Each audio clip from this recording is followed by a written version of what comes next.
Okay, it's two. Welcome, everyone. Wow, we have a great turnout today. I'm sure you're all wanting to jump in and learn more about all these recent changes impacting most businesses. We do ask that if you have any questions, please enter them in the Q&A. I know we have a lot of content to cover in a short period of time to cover it. We will try to get to as many as possible. We have upcoming webinars where we will provide necessary updates and further information you may need, so keep an eye out for those too. We have muted everyone and request that there not be any AI recording tools used for this meeting. We appreciate you taking your time to join us for this information-packed presentation. And with that, I will be turning it to you, Taylor. Thank you very much. Happy to be here, and like Brenda said, great to see everybody. We are HR partners. We've been in business for 26 years, and we really love, giving back to small businesses and helping small businesses, medium size out, especially with kind of getting this information out, making sure that this is, as common knowledge as we can make it. We've run this webinar a couple of times, but some of these laws are kind of coming into action. Some of them are ramping up. Some of them are, phasing out. We're hitting phase 1, and then come, January 1 of next year will be phase 2.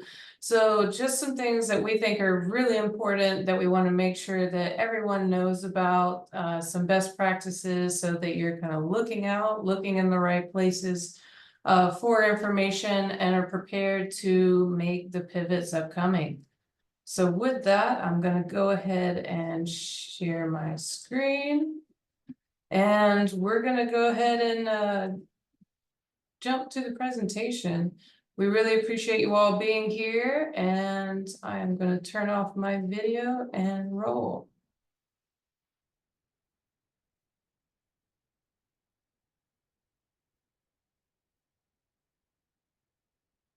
Apologies.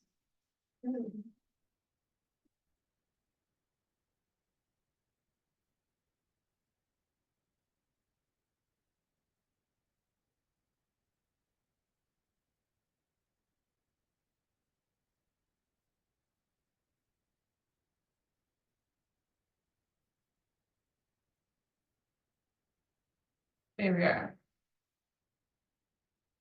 All right, so we'll start with just kind of a synopsis of what we're going to go over today. We're going to go over best practices. We're talking about new laws, regulations, and policies that have been enacted as of this year. So we got some new 1099 laws, looking at helping you with how to properly classify, if we have a question of whether 1099 or W-2. There are some new exempt, non-exempt thresholds. So maybe if you do have some W-2 employees, whether they're going to be hourly and eligible for overtime, or if they are exempt from the overtime laws. OSHA has some new walk-around laws that we'll touch on briefly. The PWFA, so pregnancy and accommodation laws. How these federal laws play along with the state laws in place, touching on documentation, security practices, and just general best practices today as well. So we're going to jump in on the 1099 classification. This was enacted in March, and essentially the laws are going to be more comprehensive now. So in the past, we had the core factors of what, the person in question was doing. But now we are going to be looking less at the core and more at every single thing on the list. They have to check every single box. When we're thinking about 1099 classification as well, of course, it's important to remember that there are state laws that can be more stringent. For instance, like California has another set that you have to go through as well, the ABC. We are coming to you from Georgia, so this is something that isn't the case in Georgia. If that's one of your questions, and maybe where you're coming from as well. But at the end of the day, the misclassifications on these can be very costly. You would have to go back to, catch up any changed wages, and there could be penalties that are involved as well. So this is going to be something that is tied to the DOL. And just because an employee is classified as a 1099 does not make them a qualified independent contractor under the new rules. So they might have qualified as a 1099 when we were looking at just the core factors in the past, but that does not mean, that that is still the case today. And with the change of the rules, this is a great time to have those conversations. We've worked with clients who feel like they have to maybe woo their 1099s into being employees and try to really get them on board. But the fact of the matter is that this is a law and they have to be classified according to the factors in the classification that the DOL puts forward. And so what are the 6 factors? So that's going to be, the worker would need to be able to define their own opportunity for profit or loss. So if they can name their prices, work more, but the main thing is like if you're a W-2 employee, the only thing that you can do to make more money is work more hours, right? So this just allows a little more negotiation to be built in, which would lean towards a 1099 classification. The relative amount of investment made by a worker versus the employer. So this comes to kind of the equipment used, the tools that are necessary for the job. Are they being supplied by the employer or are they being supplied by the worker? The worker should be supplying all of their own tools and equipment if they are a 1099. If the employer is supplying these items for the worker, then that could imply a W-2 status. And then, of course, the permanency of the relationship. Generally, 1099 would be for a project. Hey, we got a project we need to finish. We don't really care how you do it, when you do it. We just need it done by this date. So this is, what we're assigning is more than likely what we're going to be looking at for a 1099 relationship. The nature and degree of control kind of plays into what I just said. The employer can require their employees to show up. They have to be available between the hours of 9 and 5. But when it comes to a 1099, it's going to be, hey, this is the job that we need to be done in general. And then the freedom to, work for others as well. When you're a W-2 employee, we can say, hey, no moonlighting. We ask that, you only work for our company. In a 1099, that is assumed that you are working for other companies as well. So that's kind of another thing to go along with the 1099 is that you're advertising your services and you are working with multiple clients instead of, hey, I'm working, 40 hours a week with just this one client, but I'm a 1099. That's generally not going to be the case under the new classification. If you're just working with one person and they're filling up your week to where you can't really work for anyone else, again, that would suggest a W-2 status as well. And then we have the extent to which the work is performed and whether the worker uses specialized skills indicative of a business-like initiative, which is a direct quote. So, if we have those skills and those skills help you build that initiative, and then as well as the extent to which the work performs. So that's more of just making sure that, hey, if you have, an LLC for consulting, but then you're actually using that LLC to go out and you're doing some consulting over here, you're doing your other skill over here, you're helping out, with plumbing over here. We want to make sure that we're also using our LLCs as they are intended. If we're a 1099, we are marketing a service, a business, a skill, and we are using that to create our business and run that business. And this is directly from the DOL.gov, so just important to kind of know that you have these resources available to you. You can go to this site and it gives you some examples, indicators of an employee, indicators of an independent contractor. So the independent contractor is in business for themselves. They can increase profit through business decisions. They typically provide their own materials. They often work with multiple clients. It is a temporary relationship until the project is completed. They decide how and when they will perform the work, and they decide what projects they will or will not take as well. Because, as an employee, you have that work that is assigned to you. So kind of just what we went over, but this is a different way to look at the information. And again, know that this is something available to you at the DOL.gov, or we'd be happy to, talk that through here. If you give us a call at HR Partners, you can also go to the website. You can go straight to the DOL and ask them. If you say, hey, these are my situations, which should I choose? We always recommend erring in favor of a W-2 rather than choosing a 1099, just due to the penalties of, being a 1099 erroneously through your business. They could even be acting as a 1099 for another business, but more filling a role of a W-2 as your business. So it's really very situationally based. And some of these used to be more important than the others, like we mentioned, those core factors. But as of right now, we're looking at this as a checklist, and you want to check off every single, item here to make sure that we're fulfilling all of these, because none are more important than the others.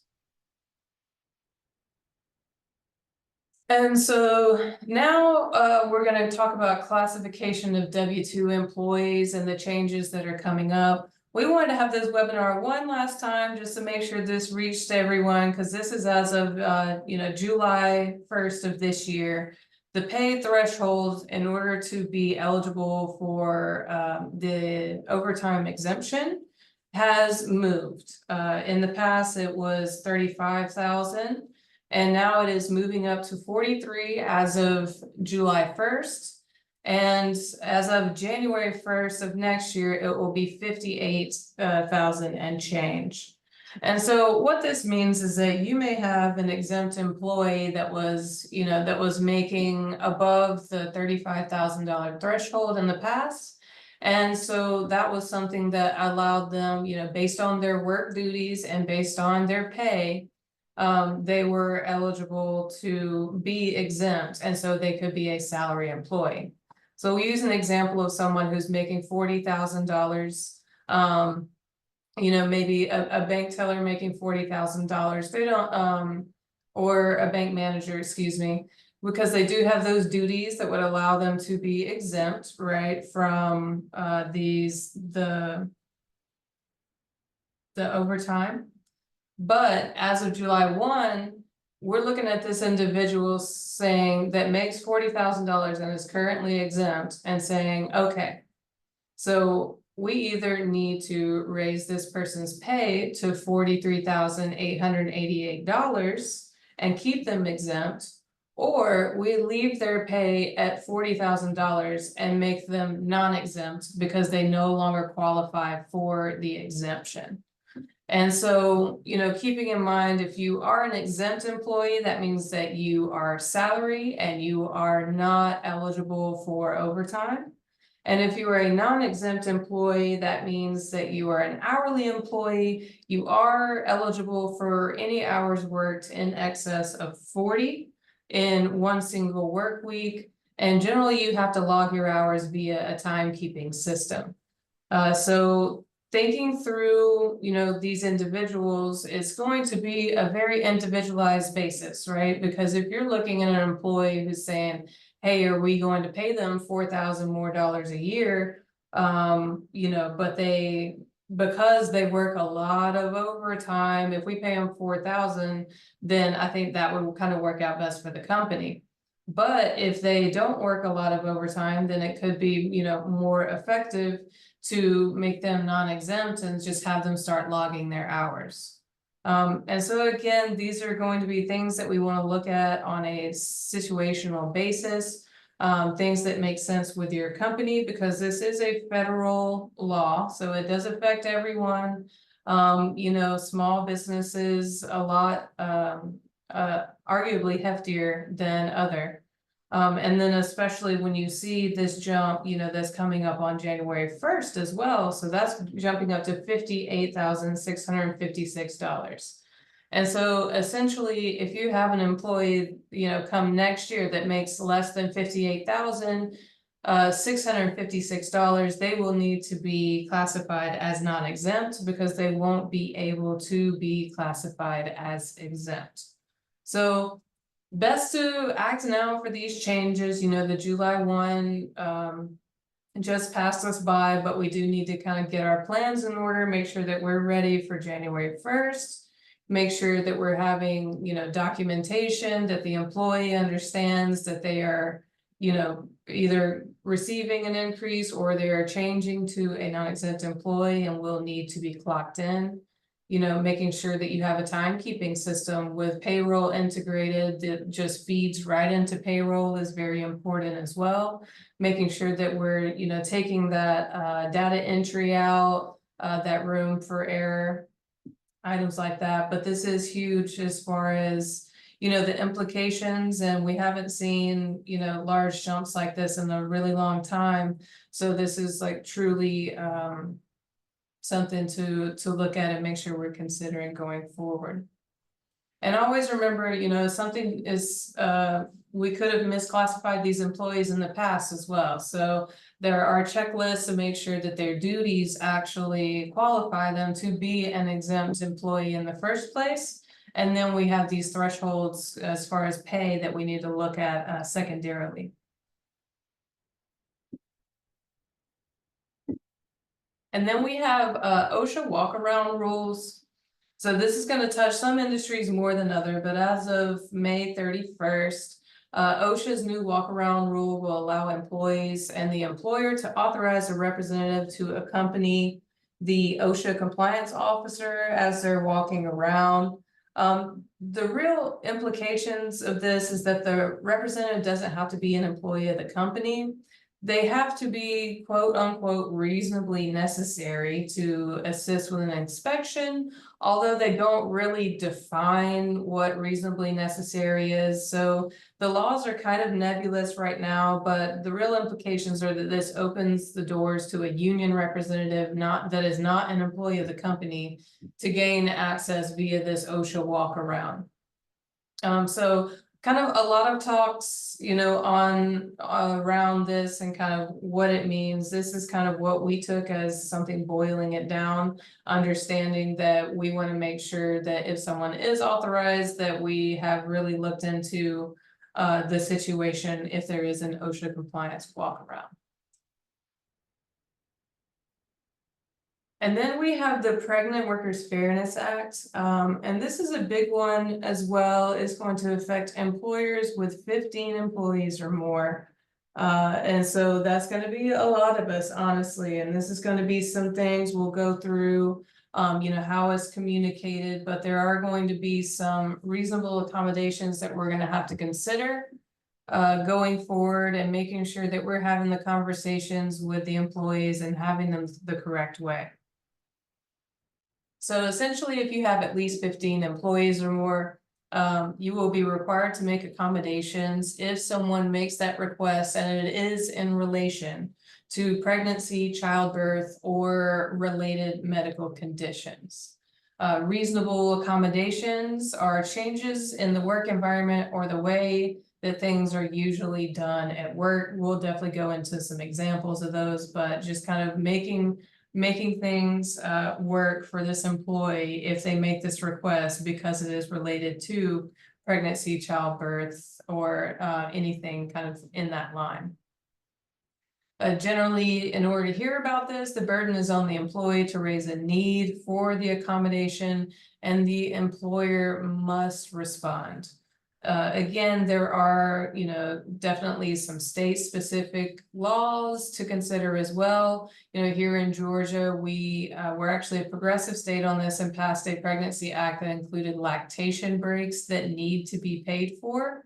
And the leave with this is really just going to be a balancing act and making sure that we know that, if these items are brought forward, that they do need to be addressed, and we do need to have some documentation in place to make sure we're managing.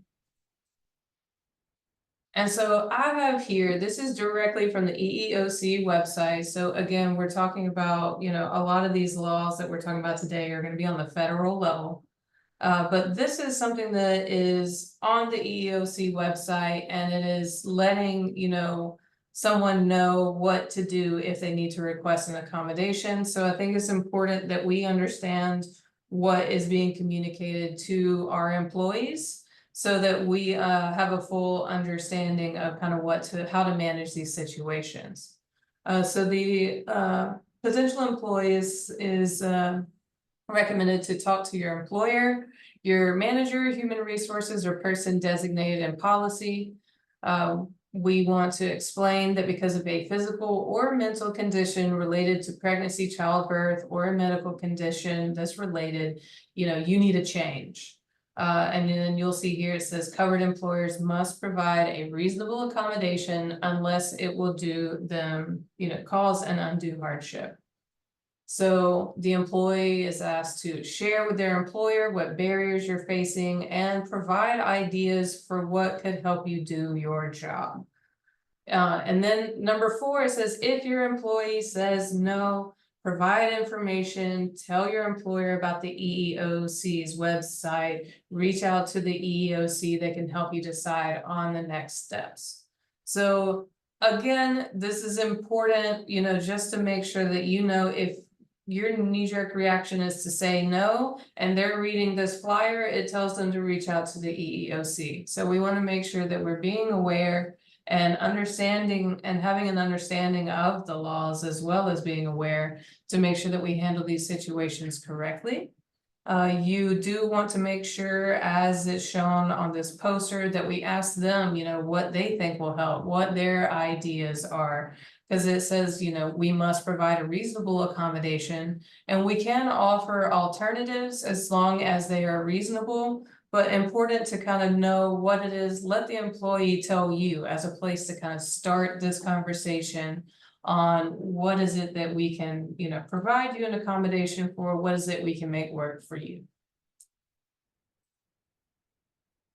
And so to define pregnancy, childbirth, and related medical conditions, because we've seen that a couple of times already, these are going to be things like current pregnancy, past pregnancy, potential pregnancy, lactation, including breastfeeding and pumping, use of contraception, menstruation, infertility or fertility treatments, endometriosis, miscarriage, stillbirth, having or choosing not to have an abortion, among other conditions.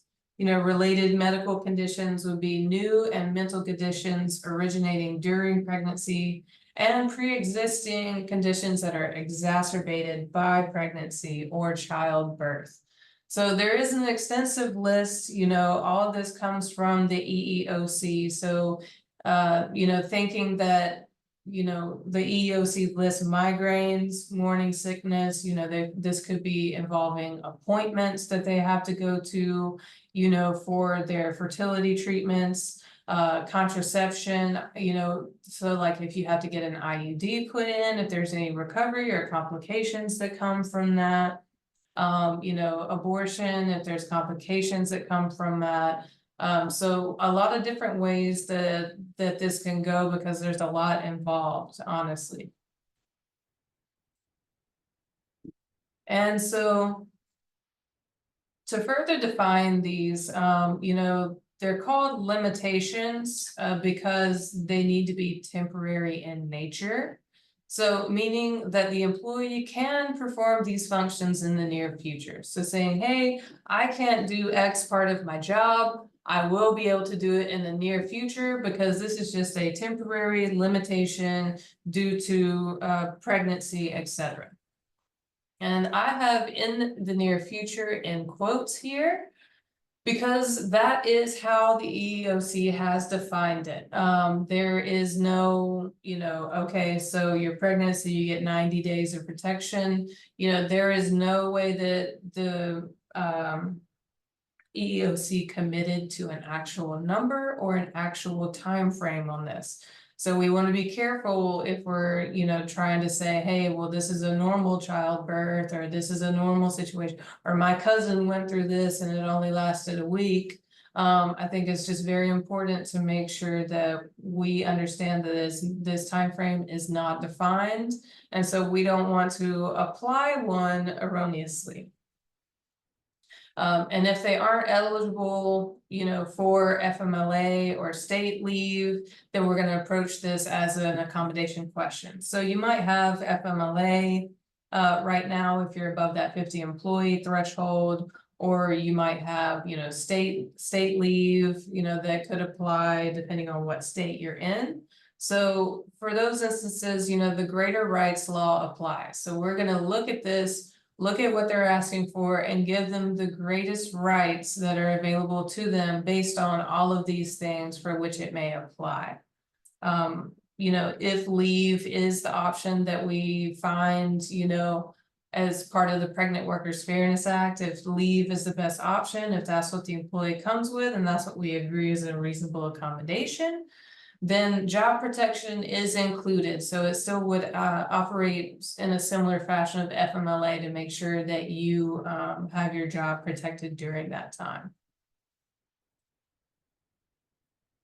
And again, you must make the reasonable accommodation unless it would cause an undue hardship.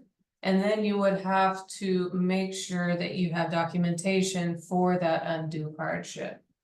And to follow back up on, if leave is the best option and agreed upon, leave does qualify as an accommodation under the Pregnant Workers Fairness Act. But we want you to be aware that this was kind of the stated purpose of the law as well, was, it was found that it was found in order to stop pregnant women from being forced to go on leave before the birth of their child. So before they're ready to stop working, maybe they're not able to do this part of their job or that part of their job, and they were being forced to be, to go out on leave early. And so that would cut out on the amount of leave that they have on the other side of the actual birth of their child. So we want to take leave as a last chance option, as something, if there was nothing else that we could find that was in a reasonable accommodation, and keeping in mind, the true stated purpose of this law as we go forward. Ensure that you, before we offer a leave, that you think it would actually reasonably help.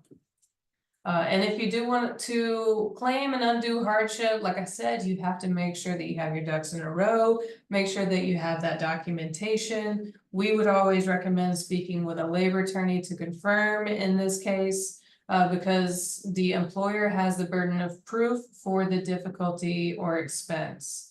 Because an undue hardship is just as simply that, saying that, hey, it was too difficult or too expensive to find a way to provide a reasonable accommodation. We couldn't find anything reasonable here, and so we claim an undue hardship. And again, these are going to be, limitations, and it involves, even if it's an essential function that they cannot, perform, we will need to still provide a reasonable accommodation. Under the ADA, that's is very different. It's not a limitation, it is a disability. Under the ADA, if it's an essential function that cannot be performed, then it's kind of off the table. But with the PWFA, since this is a limitation and it is something that is very, that will correct itself essentially in the foreseeable future, right? Then even if you can't perform an essential function now, then we would kind of look to work our way around that during that short time frame. The undue hardship definition, however, is the same as you would encounter under the ADA. So that's the one thing that's kind of similar. We're using limitations versus disabilities. Essential functions operate differently between these two, but the undue hardship is defined as the same, saying that, hey, this would cause too much stress via difficulty and expense in my business in order to allow this accommodation.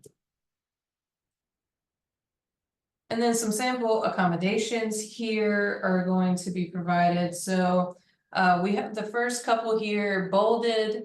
So some samples are if they sit, let them stand. If they stand, let them sit. Allow additional bathroom breaks and allow additional breaks to eat or drink. These are bolded because pretty much the EEOC says that these cannot qualify as an undue hardship.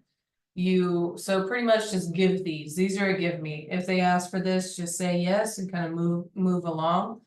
They cannot cause an undue hardship. And then the rest of these are going to be, some samples like light duty work. If you kind of have that already drawn up, is a good way to offer this. Schedule adjustment, remote work, temporary reassignment, a suspension of duties. So, if it's one of those essential duties, we might have to get someone else to do it for the meantime. Or, hey, I can't do project B right now. That's fine. Project B is not due, for a while. So we'll just kind of put that on hold right now. Or transfer to a vacant position. And when I say, transfer to a vacant position, don't create a new position, don't promote them. You're not required to do anything like that. Just if you can't make an accommodation within the current position that they hold, then you can say, well, hey, we'll have you just kind of hold this job down for right now. Does that work? And of course, you see remote work here. And I think some of us might not be happy about seeing remote work here. But one thing that we do want to bring forward is that, there is no case law around this yet. This is very new. And so we, at the end of the day, don't want our names on case law. And so we have some recommendations kind of based here because as shared by Fisher Phillips, one of the first things that they're going to look at is what measures that you took in COVID, right? Because the time of COVID and the pandemic was a time where everyone was making accommodations. Everything was just kind of, let's change it up, whatever, we'll find a way to make it work, right? And so if they look back and you're saying that, hey, for this position, it's not a reasonable accommodation for me to allow this person to work from home. However, back in 2020, this person worked from home, or the person who held that position worked from home, then that kind of talks against itself, right? So again, just thinking through and thinking about what we've recently been through and how we were able to make those accommodations, understanding that it's either make an accommodation or go through that undue hardship steps at the end of the day. So again, these in bold, if they sit, let them stand. If they stand, let them sit. Additional bathroom breaks, additional breaks to eat or drink. And then the rest of it, we just want to make sure that we're considering the precedent that was set in COVID. And if you're in question, we always recommend speaking with professionals, labor attorneys. We always work with Fisher Phillips, just to make sure, especially in cases where you want to double down and, not have your name on case law. And then we have the interactive process. So that's just a fancy name for the conversation with the employee. So that poster said, go to, the person and have the conversation. So the number one thing is to make sure that this employee talks to the right person, right? Because the knee jerk could be to say, hey, I need to do my job sitting down. Nah, you've always done it standing up, just go, So we want to make sure that these conversations are going to the right person. And that we understand, the questions that can be asked, the questions that cannot be asked, and how to manage this process. So you can only ask for documentation again when it's reasonable. So if the person standing in front of you is, obviously pregnant, you cannot ask why they need the accommodation or ask for a document from their physician if they self-confirm. If the ask is more obscure, then you can ask for documentation. If it confirms, the condition confirms that it's related to pregnancy, childbirth, etc., or describes the adjustment or change needed specifically. So with situations like this, don't ask for a doctor's note if you wouldn't under normal circumstances. If they are currently lactating, don't ask them for a doctor's note for extra breaks. And again, if all they ask to do is sit or stand, we want to make sure that we have the right person addressing those questions.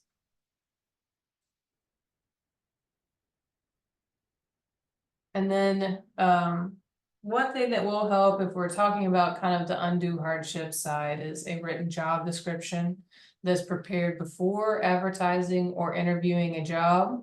And so that will be considered, evidence of what the essential functions are. And when we're determining an essential function, does the position exist only to perform this one thing? Are there other employees that are available to perform the function? So is there someone else that can do it instead? And then the degree of expertise or skill. So is this highly specialized? This is something that really no one else can do, and this is all that this person does all day, then that is something to consider. But we still want to make sure that we have our documentation in order to make sure that if that time does come, then we're organized. And so again, I think there's not not too many changes as far as, I think the main thing is making sure that these individuals go to the right person, and that person is familiar with what we're going over today, familiar with what to ask and what not to ask.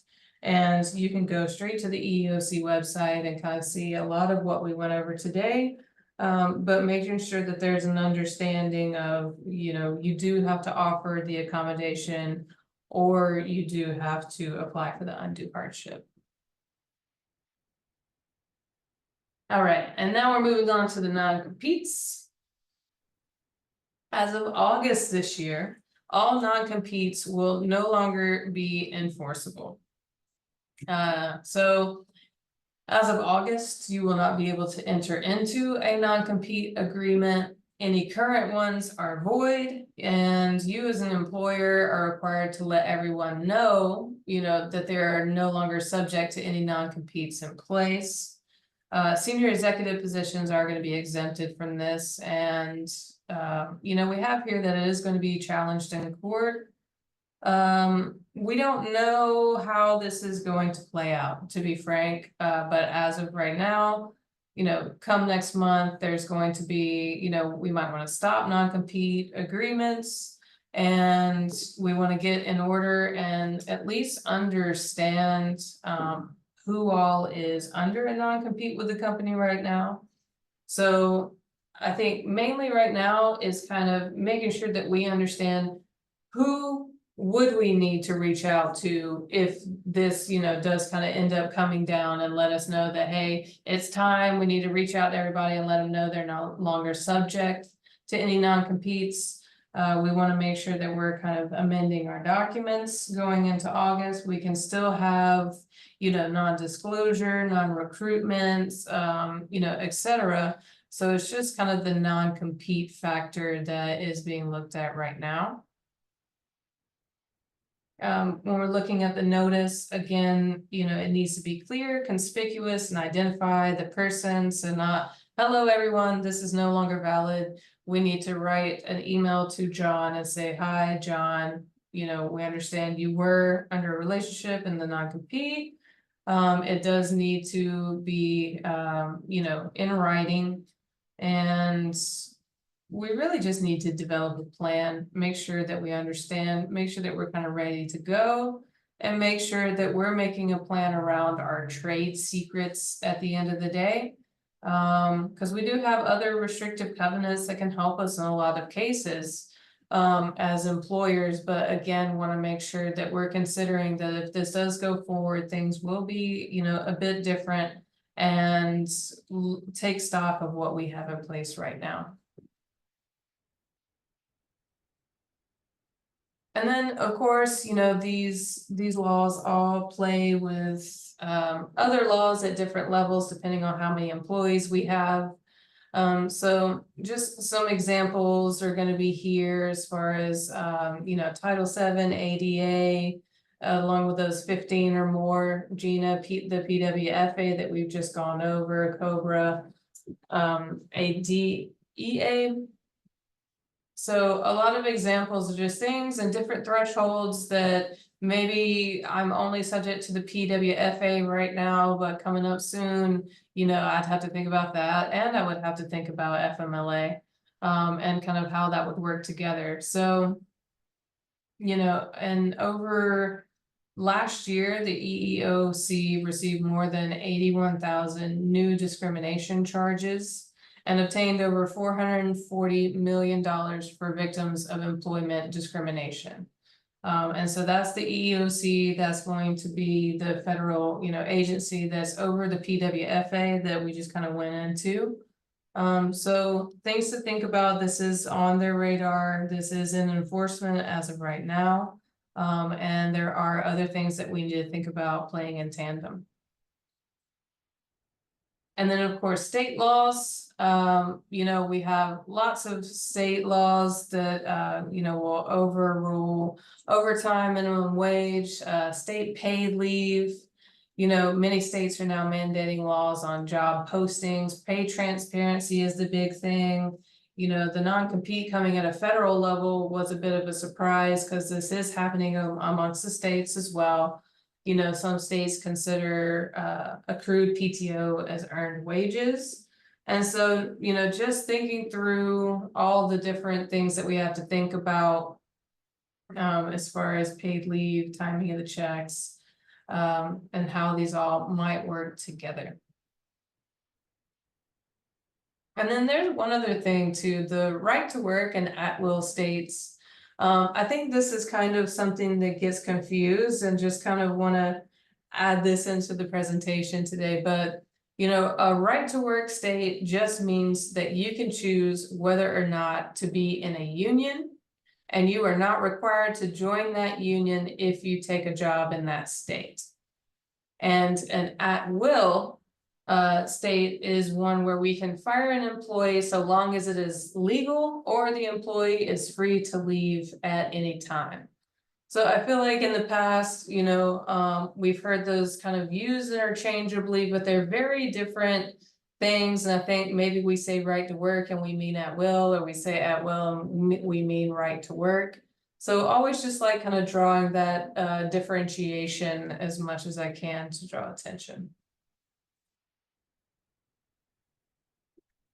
And then we'll go over some documentation, best practices, and this is going to be, during their tenure, some things that maybe we don't give too much thought, but when it comes to your I-9 documents, it could be discriminatory if we tell them which documents that they provide. And so if we say, hey, just bring your driver's license or your social security card on day one, then we want to make sure to change that communication and say, hey, here is a list of documents, and please bring something that satisfies, the I-9 requirements. If they provide extra documentation, if they come in, they have their driver's license, their social security card, and their passport, and they hand all of them to you, say, hey, well, just, choose which you would like. Because if we have extra documentation stored for these individuals, it could say, hey, well, why did you require this person bring in 3 documents when only 1 or 2 was required, but this person over here wasn't required to do that? So just think about it from the point of view of just straight looking at the, these documents as they're compiled in the file. And in the file, meaning the I-9 document file, I-9 documents should be kept separate from the individual's personnel file. Since it has such sensitive information, we want to make sure that that's not just available, only available to those who should be privy. Same thing with background checks, investigations, claims, medical information. These should all be kept very separate and behind lock and key, making sure that only those who are actually authorized to access the information are able to. Separate from like a manager file with performance reviews and promotion, documents, etc. And then best practices for termination. Number one thing is if it's not in writing, it didn't happen. Emails are good enough in so many cases. You know, we have conversations. All we got to do is go back to our desk, sit down, write an email, start it off. Hey, just to recap our conversation that we just had.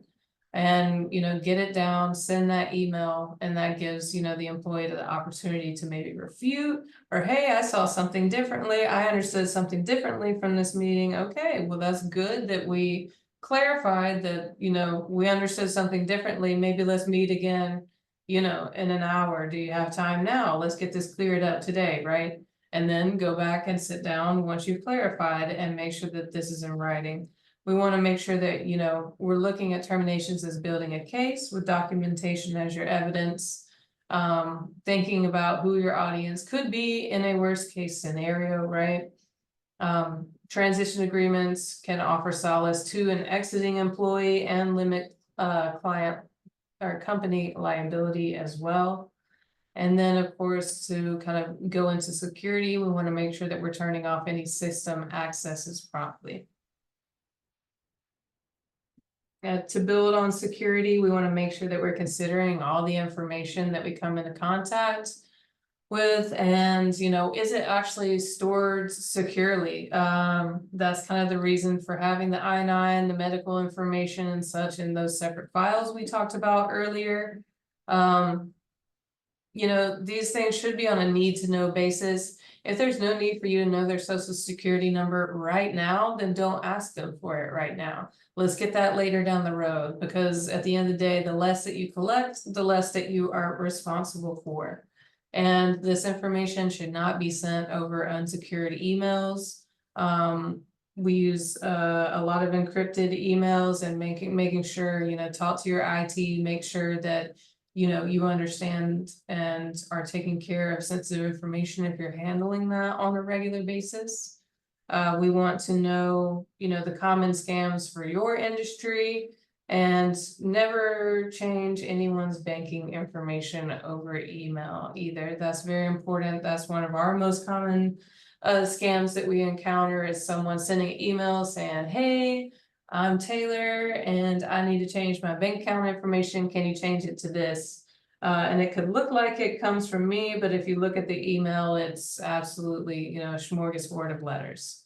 So never do that. That's why we have secure portals. You know, this is why we have an HRIS, so that there's no middleman handling any information. The information comes straight from you into a secure portal. And then, you know, I think these days too, it's just important to make sure we're raising awareness on generative AI, how it works in the workplace. You know, generative AI learns from what you tell it. And so if you tell ChatGPT all of your sensitive information saying, hey, this is what everybody in my company makes, should I give them a 1 or 2% raise this year, you know, to catch up? So it's you know, important to know that if another company who's maybe in a similar group or industry or you know, region looks for that information in ChatGPT, it'll say, oh, well, we have some sample wages of competitors near you who would be, you know, this is what they're doing. So we want to make sure, again, that goes along with kind of collecting our trade secrets and making sure we're prepared for how to keep those in-house, and that we're prepared on how to correctly distribute those, and that we have policies in our handbook on what how to manage generative AI as well, because that is only a growing field and it is growing exponentially. And so at the end of the day, you know, there's just some general practices that are going to keep you safe. The number one thing is, you know, having your custom handbook with your policies in place that, you know, clarify expectations, allow people to know, and then consistency in those, you know, in adherence to those policies. Because it's one thing to have a handbook, but it's another that if you make an exception one time, then it sets a precedence, and that opens up a door for discrimination for every person who violates that policy in the future. Because if you enforce a policy for one person and not another, then that could be defined as discrimination. So we want to make sure that we have this handbook, that we're trained on the handbook, and that we are being consistent as we go through maintaining these policies. And then, we're consistently training those in a position of authority. Making sure that, hey, if you have a question about the PWFA, then your first person to reach out to is going to be HR. We don't want, or even like a claim of harassment, the first person we want to reach out to is going to be HR. A lot of times, if we're just managing supervisors who are, making sure that that everything's happening on the floor, maybe they're monitoring safety, maybe they're checking time cards. But if we want them to be managing these situations that are kind of higher than that, then we want to make sure that we're training them and that everyone gets the same information at the end of the day. Background checks are going to be a good way to make sure that you're safe as well, especially if you're an employer who might be working in multiple locations. So important to think about, it kind of goes along with your due diligence as a company. And then to tie into that, we have drug-free policies. So those drug-free policies can really help and can actually even get you a workers' comp discount. I know here in Georgia, I'm not sure on other states, but if we do a drug-free policy, if you have an EAP program and you do an annual training, then you get a workers' comp discount because it guarantees that these individuals are being reminded on a regular basis and gathering the same information at the same time with their fellow coworkers. Documented job descriptions and defining those essential functions is going to be another thing that we talked about today. And then just documentation in general, making sure that we're always following up in writing. And then making sure that if we are unsure, we are consulting with a professional. We here at HR Partners, like I mentioned, we've been doing business for 26 years. We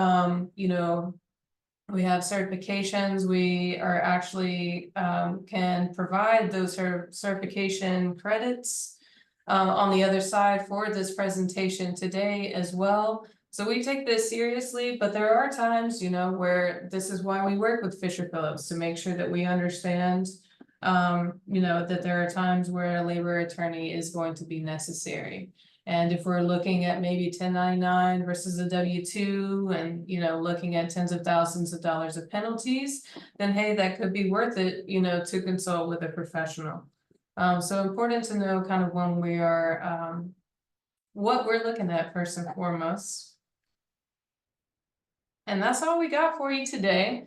I think we're going to go over some questions and such. But again, we are HR Partners. We're a full service HR firm. We have PEO, ASO, or consulting services. So we have a system. If you happen to, be frustrated with yours or just want to do some research to double down and make sure you made the right decision, we're always happy to discuss any items with you and look forward to your call. Brenda? Thank you, Taylor, for that great overview. It was a lot of information to cover in such a short period of time. I know that our HR Partners team will be offering a deeper dive into a future webinars coming up. We will see if we could take a couple of questions, but there are a lot.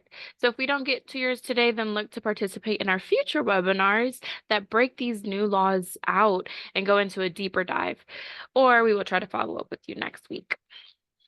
Okay, so let's look at our first question we have. Does the non-compete ban apply to salespeople? Yes, yeah, it applies to salespeople. And I think that's a good point, but again, you can have the non-solicitation, the non-recruitment, non-disclosure. There's one non-disparagement, so it doesn't take the probably entire document that you have in place or that you're implementing away. It's just focusing on the non-compete in particular. Okay. Next question. Should I go ahead and send out the notices required to everyone who has a non-compete? I would not at this point in time. I think everything's kind of up in the air as of right now. So again, I think just gathering the information so that you're prepared when they say, hey, yeah, you got to do this. It's not the worst thing in the world that at the end of the day, if they say no, that we have a list of who all that maybe it hasn't been updated in a while, or maybe we're not aware of, no telling what you can find in an audit. So best practice. Okay. Our next question is asking, what if I have an employee that says they don't need benefits and wants to become a 1099? I think that's where we're gonna have to, go to the law and say, hey, I like you a lot.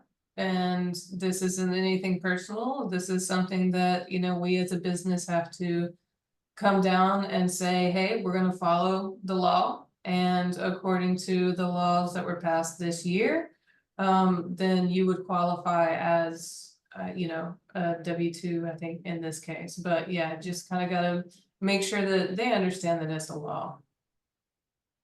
Okay, we have a question right here. Does the non-compete agreement ban render the entire doc invalid or just the non-compete portion? So a separation agreement has a non-compete clause, non just Yeah, that's a good point. It is just the non-compete portion.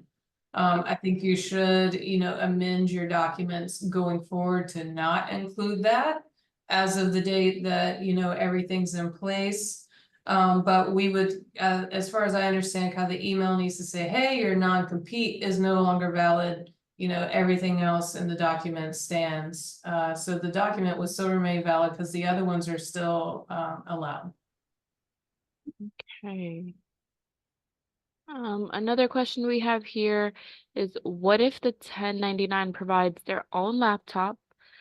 Doesn't that meet the equipment rule? Well, generally they're looking for bigger ticket items essentially. So, having your own printer, or hey, do you come with your own tool belt? Do you have specialized like, welding materials since you're coming in as a 1099? So you're thinking bigger than just a laptop. Right. I think we have time for one more question. What if I have someone who has been a 1099 and they want to remain one and they have signed off on an agreement, but we're their only customer? You're their only customer. Yeah. I mean, again, I think that's going through that checklist, making sure that you understand that it's not really that we have to talk you into this, and it is going to be a nuanced conversation. I won't deny, right? We have to understand and say, hey, as an employee, you have the ability to do this. You don't have to keep up with your own taxes. We have these great benefits as a company to offer. We'd love to have you as a W-2. We can get that paperwork done, but we have to make sure that we're in compliance because the, liability at the end of the day, as a company, make sure that there's a building that you can come to as a 1099 or a W-2, no matter what, the building has to be here, right? So focusing on the important things and compliance of your business. Right. Okay, those were all great questions, and we are so sorry we didn't get to all of your questions. But again, please look for our future webinars coming up in the next couple of weeks. Also, please visit our website to learn more about us and our team. We've been supporting small businesses um, and their HR teams for the past 25 years. We do leverage technology with a team of experts that wrap around your team with those extra hands, relieve stress, and provide a seamless and one-stop solution. And We are. I'd love to hear from you. Even if you want to just shoot us an email, let us know again, if you have some recommendations that you would like for us to come up with in the future. We would love to get some ideas on what you're looking for in these webinars in the future, because we want to keep them coming, but we also want to make sure that we're helping you and we're giving you information that, gets you here at the end of the day and gets you excited about coming. And I will share my screen one last time here, just to make sure that you have the information on this. Will take you to our website. Same thing here, but this is going to be my email. You can send me an email anytime. And we really hope you gleaned something today and learned a lot, and send us some feedback. We look forward to seeing you all at the next webinar. All right. Thank you. Thank you, everyone.